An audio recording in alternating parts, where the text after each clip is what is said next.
What's up, everybody? Welcome back to another one of my model breakdowns. This week, we are going to be heading to, well, the Valley of Sin, I guess, Sin City. Las Vegas is the host. TPC Summerlin for the Shriners Hospitals for Children Open, and great tournament out there.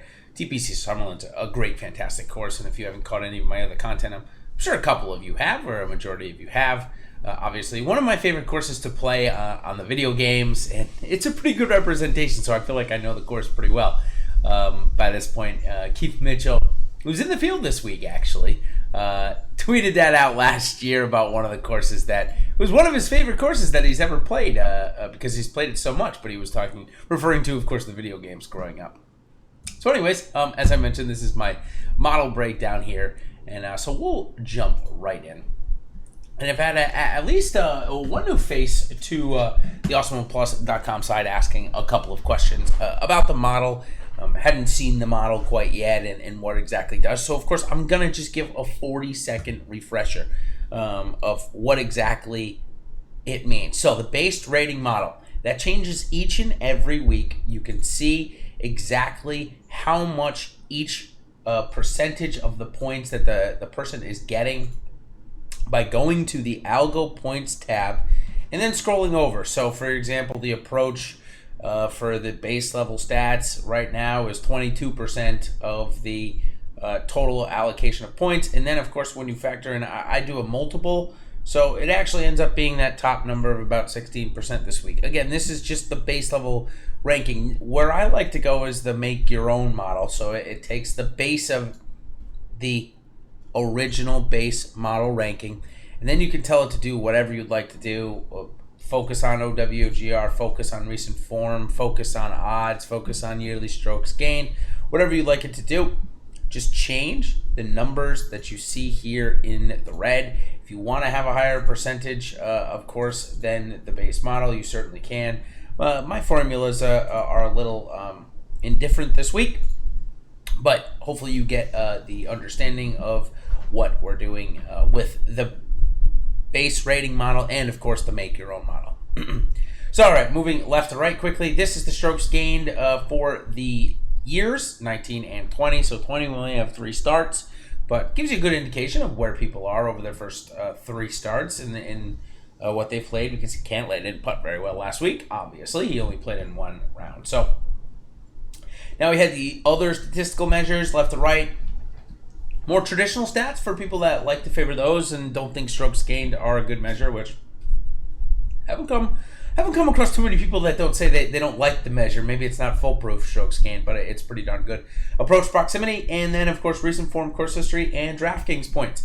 With 3 weeks now. I forgot to update that. I apologize. So that's a quick rundown. Now, a lot of people ask me, do I use these points in Fantasy Cruncher? Sometimes I do. What I will say, because, and I've gone over on the show, on Ben and mine show on Wednesdays, which actually we're going to have a surprise guest this week. Alex Osmo Baker is going to be joining us. Just won the $8 GPP for golf last week. And how we use Fantasy Cruncher a little bit differently than just saying, okay, we plug in our models and our rating systems and we give us 150 lineups and we go. That's not exactly how it goes. However, do I use these? Yeah, sure. I definitely use these at times. I also use Alex's at times. That's giving away, of course, free, the Osmo rankings. Not free. Giving away to members on the AwesomePlus.com side. But there's still so much to be had and found in this model, in and of its the point rating system. So certainly don't get hung up on that. I'm doing this just before I do ownership. I normally do ownership at about 4 o'clock on Tuesdays. So it actually is going to fit in right here. I'll actually unhide it so you can see some of them at least. I also put in Osmos once they put theirs on Wednesday afternoons. This is the base. It's taking just a very basic average of the last 5. So I haven't gone in and put in the odds and all that and salaries and all that for this week. So these aren't true ownerships, but maybe something close at least to what it will be. So we're going to hide that just for now. Okay, so other ways that I use the model, if I'm not just using it for points. Well, this strokes gained dashboard is kind of like the holy grail for me. Certainly there are sites that focus on this exactly and put it in front of you. I like to keep it pretty basic when it comes to this. I just want to see strokes gained information from the events that they've played in, and I want to see their course history, I want to see their DraftKings points, and I want to see their recent form. So all this on one page. Aaron Wise, we can see, fits the bill with course history. Hasn't missed a cut here. Scored almost 80 points a couple of weeks ago and came in 40th. Struggled with the putter, so that's a good thing. But for him, not really struggled with the putter. That's what I like about this. We can see that only losing a half a stroke isn't that bad when he's lost 1.38 at a time. So this is, as I said, this is where I really use it. So how do I change the name? I just go up to column or cell A3 and click the little down arrow, and I'm going to get everybody from that first page. So here I'm clicking Abraham Answer, and I can find that he actually really struggled from a lot of places last week. HV3 actually played well from a couple of places, struggled with his irons a bit. So this is what I like to do. I'm going to come in and check almost every single core play. I'm going to come and find something in here to make sure that it qualifies why I'm playing this guy. So I just clicked Sam Ryder, for example.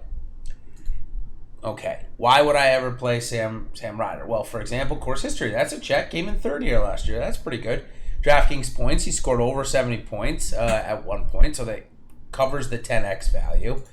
Recent form, back-to-back miscuts. That does concern me a little bit, not going to lie. But 31st, 3 weeks ago, is not bad. We can see that he's off the tee. His numbers are really good. Missed a stroke because missed a cut last week, looks like because of putting.